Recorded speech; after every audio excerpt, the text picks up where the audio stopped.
دنیا جب آج دہشت گردی سے متاثرین کی یاد اور انہیں خراج عقیدت پیش کرنے کا عالمی دن منا رہی ہے، لیکن کشمیری عوام کے خلاف بھارتی ریاستی دہشت گردی بدستور جاری اور اس دہشت گردی کے نتیجے میں کشمیری عوام پر تباہ کن اثرات مرتب ہو رہے ہیں۔ کشمیری عوام گزشتہ 75 برسوں سے بھارتی ریاستی دہشت گردی کا سب سے زیادہ شکار ہیں۔ 5 اگست 2019 میں مقبوضہ جموں و کشمیر کی خصوصی حیثیت کی منسوخی کے بعد سے مودی حکومت نے اپنی ریاستی دہشت گردی میں خوفناک اضافہ کیا ہے۔ بھارت کشمیری عوام کو ڈرانے اور دھمکانے کے لیے دہشت گردی کو ایک حربے کے طور پر استعمال کرتا ہے۔ جنوری 1989 سے اب تک مقبوضہ جموں و کشمیر میں بھارتی فوجوں کے ہاتھوں 96,096 سے زائد کشمیری بھارتی دہشت گردی کا شکار ہو چکے ہیں۔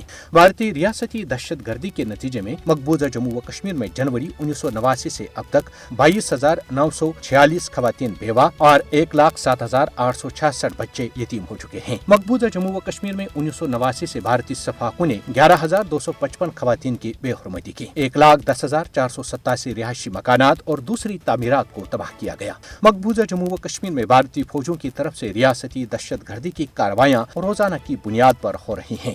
انسانی عزت و وقار اور حقیقت پر یقین رکھنے والوں کو کشمیری عوام کی مدد کے لیے آگے آنا چاہیے۔ مقبوضہ جموں و کشمیر میں بھارتی ریاستی دہشت گردی کو فوری طور پر ختم کرانے کے لیے دنیا کو فعال کردار ادا کرنا چاہیے۔